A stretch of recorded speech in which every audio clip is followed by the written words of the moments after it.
And we are back on the Zero Hour. We turn to our next guest from time to time. He is kind enough to speak with us and give us a moral and spiritual perspective on the events of the day. Reverend Osagyefo Sekou is a writer. He is a theologian. He is an activist. And we like to consider him a friend of this program. As always, Reverend Sekou, thanks so much for joining us. Oh, thank you, dear brother. It's always a blessing to talk to you. Thank you. And we have much to talk about, it seems, at this moment in history, both as this nation has just completed its commemoration of Dr. Martin Luther King Jr., and as you yourself look forward to a court date for a rather historically unique, I would say, set of circumstances. And I'd like to start, if you would please, with Dr. King and the commemoration of him. You preached on Dr. Martin Luther King Jr. Day at the Cathedral of St. John the Divine, and it seems to me that this nation often commemorates Dr. King without fully understanding the depth and breadth of the human being whom they are commemorating. Is that a fair statement? Yes. I mean, clearly Dr. King's radical critique and rough-edged analysis of American foreign policy, as well as its commitment or lack of commitment to the alleviation of poverty, has become evident. Dr. King's legacy has been tarnished in the sense that a refusal to acknowledge those giant triplets of evil, militarism, racism, and materialism, which are still at work in our beleaguered democracy. And I think this is important for people to remember, that that when we commemorate Dr. King, now let me say something that this is my perception, and it may be wrong, but it appears to me that there is a way to use a constructed memory of Dr. King, a carefully delimited memory of Dr. King, in order for the power structure to protect itself against the genuine message that Dr. King and his colleagues and those who came after him represent, which is a truly transformative message that's threatening to the power structure. In other words, they create a kind of false idol and call that Dr. King and commemorate that, instead of talking about, as you say, challenging those twin triplets of power, or the leader who said that flinging a coin to a beggar is not enough. We must destroy the edifice that creates beggars in the first place. Yes, that is clearly a systematic analysis that is calling upon the nation to be born again and have a revolution of values. Martin Luther King's fundamental critique of America was bore out in such a way that the nation had to make some sense and some choice about what kind of space it would be. Oftentimes, King's legacy is absorbed within an American exceptionalist analysis and narrative, with the assumption that the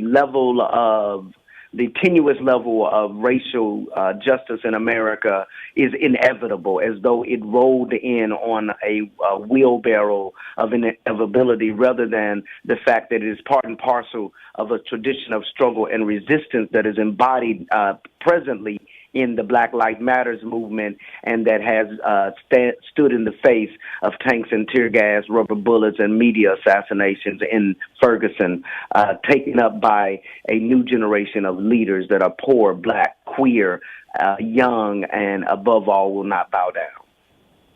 See, I guess one of the challenges that some of us face in this world and in this nation is that it is literally, I think, inconceivable for people who do not experience it to understand that at this moment in history, so many years after the life and legacy and death of Dr. Martin Luther King Jr., that what it must be like to fear for your personal safety because of the color of your skin in certain parts of this nation, to fear for the lives of your children because of the color of their skin.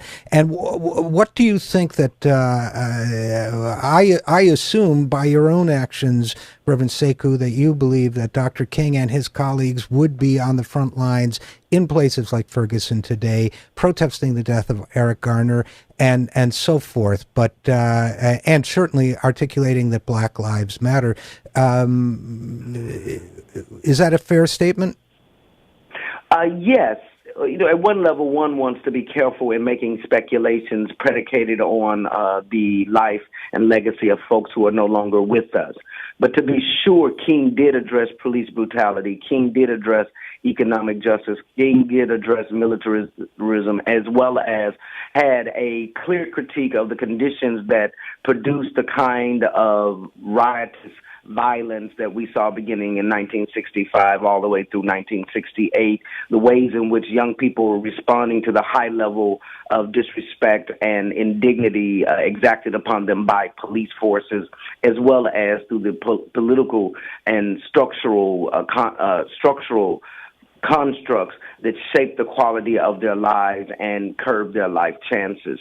And even more than that, I think it is important for us to realize that this struggle is an ongoing struggle, that America does not fall out of the sky as a multiracial democracy that creates opportunity for all, but rather it has been a small, prophetic minority willing to risk life and limb, seize public imagination, and bend public policy to their will. And that is what we've consistently seen in the streets of Ferguson, young people who will not bow down.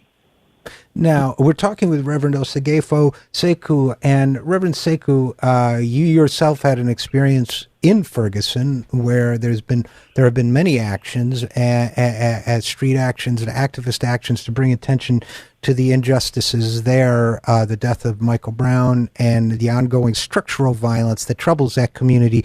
And I want to talk a little bit more about structural violence in a couple minutes. But you yourself, as an individual, were arrested there last month, I believe it was. I'm not sure of the exact timing, but you were arrested for precisely what activity? Praying. I kneeled down in between riot police who were coming at a group of young people, and I was subsequently arrested and held in a blood-stained van for an hour and a half, yet the young people refused to leave the street until I was released. That must have been a deeply moving experience for you. Yes, these young people, these wonderful organizations, Tribex, Freedom Fighters, Black Soldiers, Lost Voices, Millennial Activists United, Hands Up United, have emerged in such a way that they keep alive the best of the radical tradition of Martin Luther King, the best of the radical tradition of militant, nonviolent civil disobedience. And so I am privileged to serve them and to follow their leadership. Now, the phrase was used regarding your own arrest, praying while black, that in fact there was a racial element to that. One wonders, and of course one cannot know, but one wonders what might have happened if a white clergyman had performed the same act at the same time. And I do want to ask you also what the current disposition of that case is. Of course, they didn't charge you with praying. They charged you with failure to disperse, if I recall correctly. What is the current disposition of that case? My attorney, Joe Christmas, is working to have the court case bonded out of Ferguson, which is a bench trial, and to have it tried in St. Louis County before a jury. We are, I'm not sure in terms of if there is a racial element, in the sense that a white sister, Reverend Renita Lampkin, was shot with a wooden bullet. A number of my white clergy colleagues have been arrested. And so it is just that it, perhaps it takes on a racial element in terms of those who dare to resist and stand in solidarity with black people become black in the eyes of the militarized police. That's a very interesting statement, Reverend Sekou. And what also occurs to me is the shocking contrast of those on the right or the right wing of the political spectrum who've challenged authority figures in such much more dramatic ways in terms of a rejection of authority, the Clive and Bundys and so on of this world, who do not face arrest, who do not face any kind of censure. And that strikes me that that tells us something about how the power structure is reacting to activism in Ferguson. What are your thoughts on that? I mean, to be sure, it is not only the reaction of activists, but it's also the way in which police exercise a lethal force in particular contexts. So whether it be the shooting in Aurora, California, in a movie theater, or the young man who shot Representative Giffords, whether it be Bundy, or in a number of other instances where people have been armed to the teeth with military-grade weaponry, but nevertheless are taken into custody alive without incident. And so it seems the case that whether it presents the possibilities of a moratorium on the use of lethal force. That it is clear that there are instances where there's greater lethal threat upon police officers, and they choose and law enforcement agents at every level, whether it be municipal, state, or federal, and they choose not to take lives. And so it seems the case that this presents actually an opportunity, that this disparities in reality presents an opportunity to be a full on position to not engage in lethal force against folks who are in potential police custody. That's a fascinating concept that I hadn't heard about. We're talking with Reverend Osagyefo Sekou, and so the idea would be to call for a moratorium on the use of lethal force in a defined set of circumstances with defined sets of the population that have not had that kind of protection up to now. I would just say, in general, writ large, in the context of in the continental United States as well as the islands, and all of our states, that we make a commitment to not use that kind of force in order to create a possibility for policing to be engaged in such a way. But it's not only the use of lethal force; it is the draconian policies.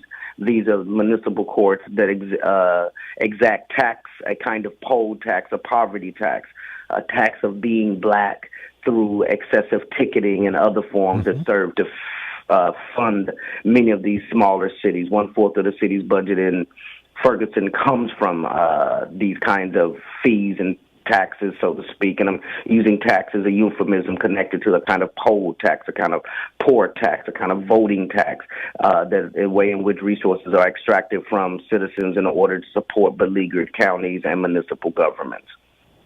So good. This is an idea that I think has power, and perhaps we can talk about it a bit more after we take a brief break, because I think we're talking now about two levels of violence: the physical violence that is sometimes imposed on our communities, and the structural violence that is economic and financial in nature. And perhaps we can talk about that a bit more when we come back from the break. We are speaking with Reverend Osagyefo Sekou, writer, theologian, and activist, about the legacy of Dr. Martin Luther King and about the living act of activism to improve lives in our communities. We will be right back after this. I am Richard RJ Eskow, and this is The Zero Hour.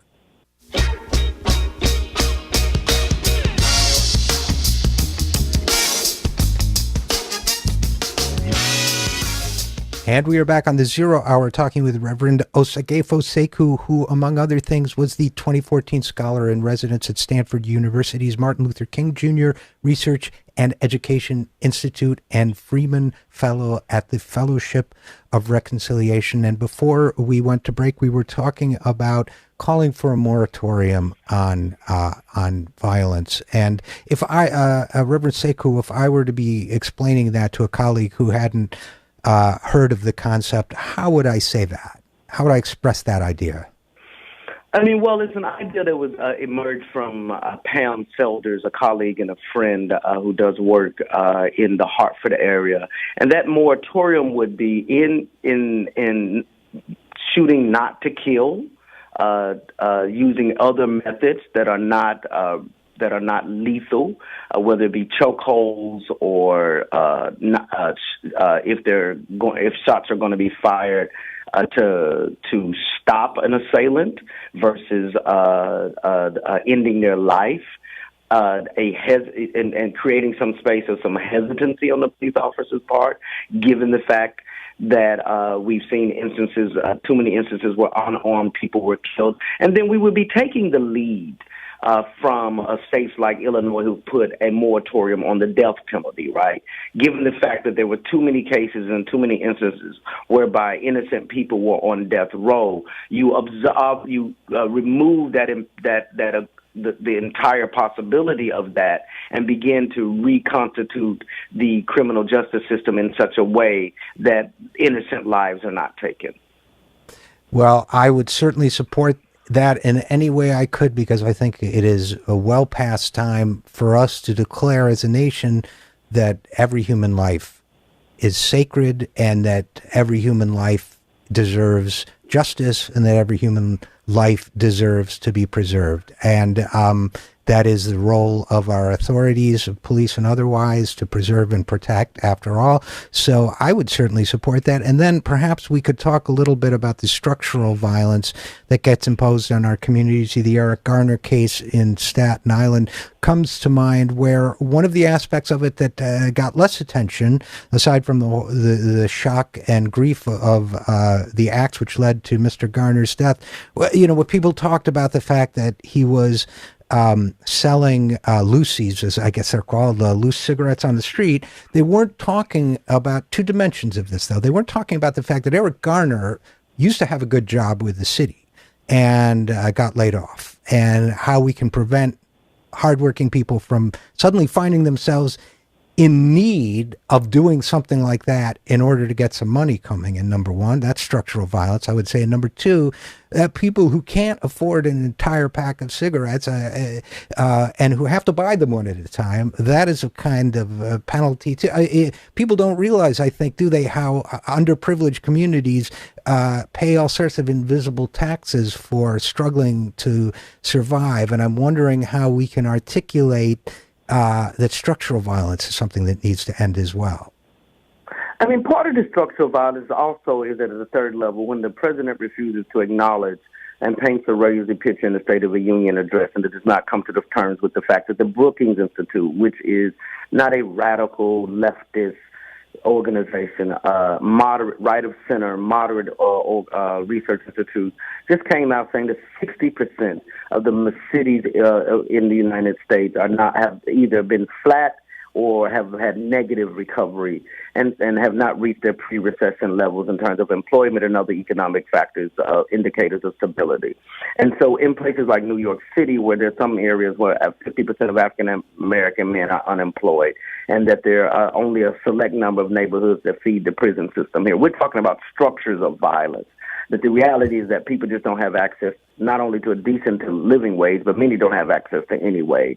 And so that kind of structural violence puts a question before the nation about what kind of nation it will be. So how do we keep that conversation going if the president does not take up that cause and run with it? How do we, in all the communities of this nation, spur that conversation and get people talking? I don't think people even I think there are a lot of people in this country who don't understand what structural violence is. And I guess I would close with, how do we communicate that the child who can't eat and who may suffer illness or even death because of that is a victim of structural violence? And the person who can't work and falls into distress and despair because of that is a victim of structural violence. It's a broad question, perhaps not fair, but Reverend Sekou, how do we articulate to people that perhaps one of the moral challenges of our time is to face, understand, name, and challenge this form of violence? Well, I think the reality before us is that we must make a commitment as a nation to engage in the best of the democratic tradition and the best of democratic ideas, which includes life, liberty, and the pursuit of happiness. If one is hungry, one cannot be happy. If one is unemployed, one cannot have access to life in a way that is just and fair. And so our task then must be to stay in the street. Our only option is to continue the high level of nonviolent civil disobedience that we've seen around the country, whether it be Black Brunch, whether it be the hundreds of actions that took place during the Reclaiming MLK weekend, whether it be young people in the streets in Ferguson, that our only option is to create the public space to engage in these conversations. We're having conversations about economic justice, about policing, about municipal reform that we have not had heretofore, because young people have taken to the street. Because social movements, according to Martin Luther King, are thermostats. They set political climate, whereas elections and public policies are thermometers. They measure political climate. And so we must stay in the street. We must continue the rich tradition of civil disobedience as articulated by Thoreau, Martin Luther King, Gandhi, Ella Baker, Fannie Lou Hamer, and so many other radicals, Democrats who were attempting to keep track of the very best of this nation and the very best of the human spirit. And so our only option is to continue to stay in the streets, continue to engage in civil disobedience, to create the public space, to set a political climate whereby these conversations and public policy can emerge, that we might take the boot off the neck of the poor and that we can take the chokehold off of our beleaguered democracy. Well, we will see you in the street, and we thank you for joining us, Reverend Osagyefo Sekou, writer, theologian, and activist. Thank you for speaking with us today. Bless you, dear brother. Thank you. And we will be right back after this. I'm Richard RJ Eskow, and this is The Zero Hour.